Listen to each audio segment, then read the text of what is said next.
안녕하세요. 저는 병약 몸의 한국사 수업을 맡은 신동원입니다. 오늘은 이황이 남긴 놀라운 기록 16세기 중후반 조선의 의료 상황에 대해 알아보고자 합니다. 퇴계집에는 민흥기에 대한 서울 명의가 내린 처방이 상세히 실려 있습니다. 조선 전기의 민간 기록 중 이와 같이 처방의 흐름을 자세히 담은 기록은 찾아보기 어렵죠. 조선 왕조실록에 왕이나 왕비의 경우가 상세히 실려 있지만 퇴계집의 기록이 그보다 더 상세한 것은 아닙니다. 이황은 안판서에게 민흥기의 병 증상을 상세히 기록한 편지를 보냈습니다. 편지 내용을 보면 민흥기가 소변이 잦고 탁하며 피곤하여 기운이 없는 일종의 인병 증상을 알았음을 알 수 있습니다. 처음에는 호장근이라는 약을 써서 도림 증상을 완화시켰으나 병을 완치시키지는 못했죠. 아마도 병이 대단한 것이라 여기지 않았던 것 같습니다. 그러나 병이 5, 6년 지나며 더욱 심해지자 비로소 서둘러 서울의 명의를 찾게 된 사정이 나타나 있습니다. 이황이 안판서를 찾아가 얻은 처방은 오령산 30첩, 비해 근청음 20첩, 복령한 약간이었습니다. 그런데 서울에서 보낸 이 약이 도착하기 전에 민흥기의 병은 더욱 악화되었죠. 지방의 의원이 뜸질을 권했고 몸의 여러 곳에 뜸을 떴죠.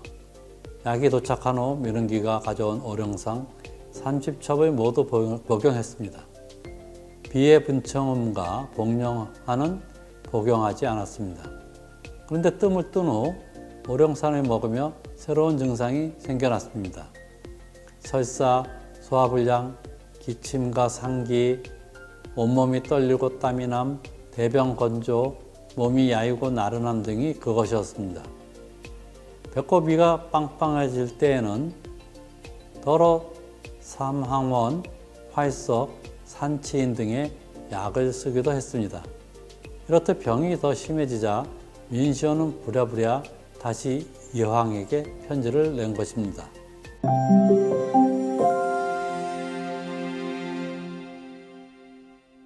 이황은 이런 부작용이 지방의원의 부질없는 뜸질 때문에 생긴 것으로 여기면서 안판서에게 어떻게 해야 하는지 물었습니다. 오령산을 지금 연이어 써도 되겠습니까? 도리어 해롭지 않겠습니까? 비의 분청음 역시 써도 될지 안 될지 모르겠습니다.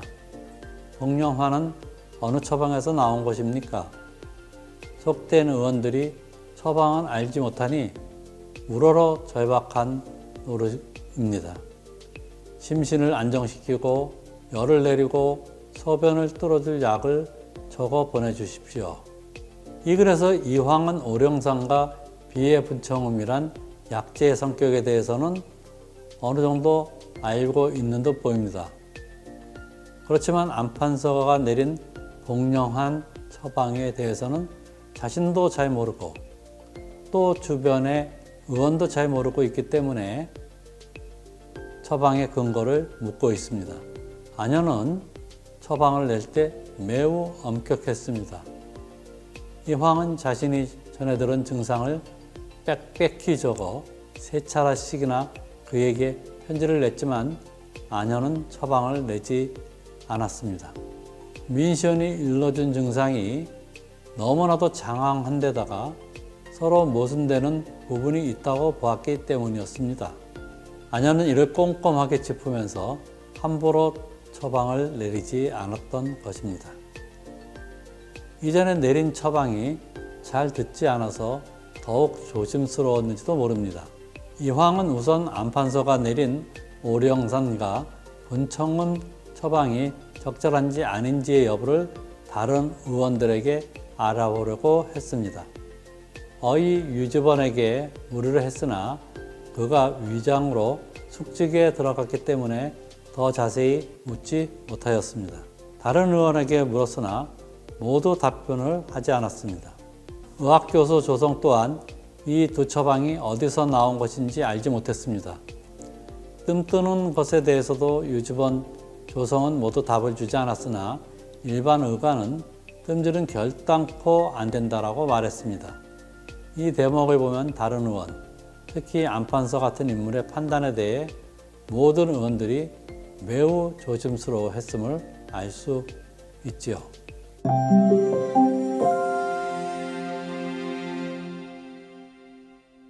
어이 유주본은 안판서와 다른 처방을 냈습니다. 도적산 30천가 안신한 한자가 그것입니다. 이황은 이렇듯 여러 의관을 만나면서 자신이 판단하게 된 것을 답장에 적었습니다.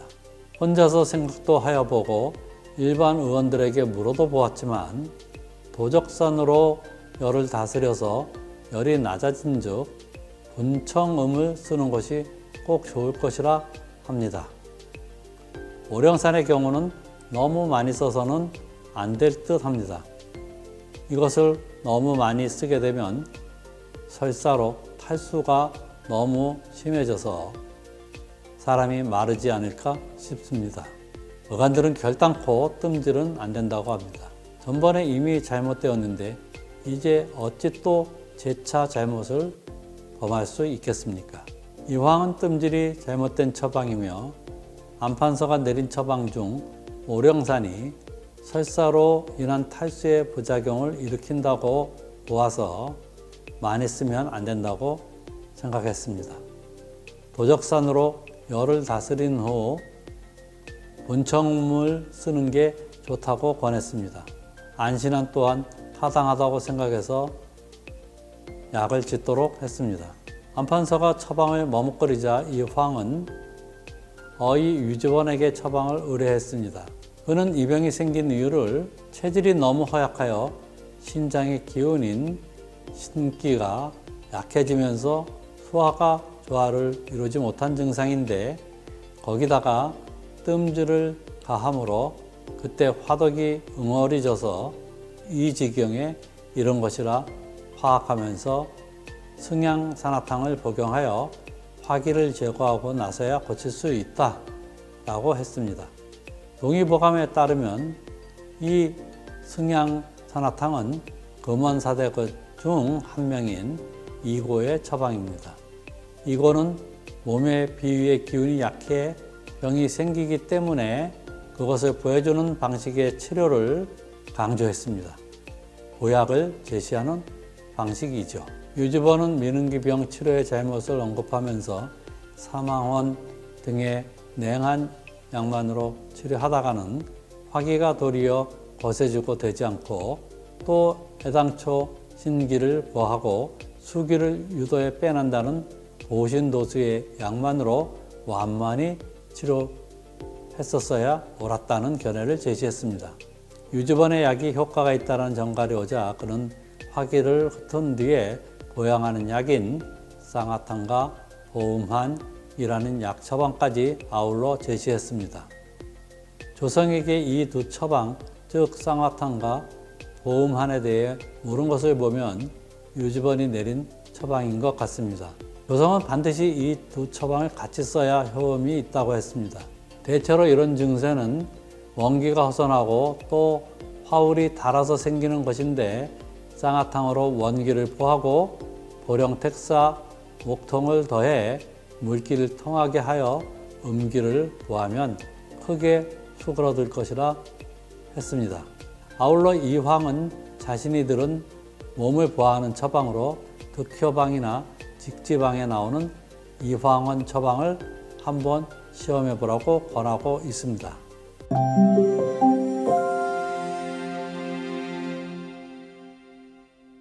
지금까지 살폈듯 이황이 의원의 처방을 일일이 확인한 데서는 그의 학문적 태도가 엿보입니다. 근거가 타당해야 했죠. 이황은 처방의 출전을 확인하고 또 그 처방의 약성을 확인한 후 약을 쓰려고 했습니다. 그렇지만 당시 의계의 풍토는 그렇지 않았죠. 이황은 그런 풍토를 민시연에게 보내는 답장에서 비판했습니다. 지금의 의술이 다 신방을 쓰므로 지난날 고방의 약과는 전혀 달라서 대개가 의문스럽고 또 병증의 소재를 선뜻 분명히 말하여 주지를 않아서 더더욱 사람을 속타게 합니다. 병증의 소재를 선뜻 말해주지 않는 것은 대체로 어느 시대에나 흔한 일입니다. 여기서 이황이 말하는 신방과 고방의 관계는 무엇을 뜻하는지 분명치 않으나 그의 시대에 처방의 경향이 크게 바뀌고 있음을 말해줍니다. 동의보감을 통해 알아보면 안현이 내린 처방 가운데 오령사는 장준경의 상한론, 복령하는 원나라 위영림의 득효방, 비해분청음은 우단의 의학정전의 처방입니다. 이 가운데 이황이 낯설어 했던 것은 복령한과 비해분청음 두 가지입니다. 아마도 그가 출처를 몰라서 계속 묻고 다녔던 두 처방은 신방에 속하고 알고 있었던 처방은 고방에 속할 것입니다. 그가 단양군수로 갈 때 챙겼던 화제국방은 송대에 나온 것으로 고방의 대표적인 책이었죠. 이런 사실은 이황의 양생학 부분에서 살핀 기록, 즉 송대의 원작으로 원대에 증보된 수친양로신서를 옛 방서인 고방으로 명기한 것과 모순되지 않습니다.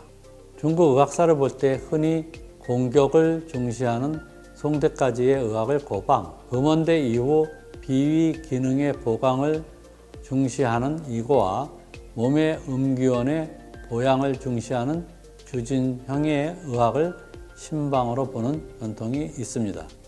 동의보감에서는 신방의 전통이 매우 강하게 수용되었는데 태계집에 드러난 약간의 자료로는 신방이 실제로 의계에서 어떻게 정착해 나갔는지를 단면을 보여주는 사례죠. 이 정도의 정보만으로 이 문제를 엄밀히 따지기는 어렵습니다. 하지만 금원사대가 특히 이고와 주진영의 처방을 그것을 추정한 명대의학의 신서적이 서울의 어이나 의관을 중심으로 선호되고 있음을 알 수 있죠. 이것이 이전 의학체계에 의거한 지방의 의학과 약간의 갈등 관계에 있었음 또한 어느 정도 짐작할 수 있습니다. 국내 의서에는 새의학은 의림 찬려 속집에서 본격적으로 정리되었으며 동의보감에서 고방과 신방이 절충 종합되었습니다. 태계집에 실린 기록은 조선 전기의 핵심적인 의학 경향의 흐름을 포착하게 되는 매우 중요한 사료입니다. 그럼 지금까지 서울의 명의들이 내린 처방과 함께 고방에서 신방으로 변화하는 것에 대해서 알아보았습니다. 경청해 주셔서 감사합니다.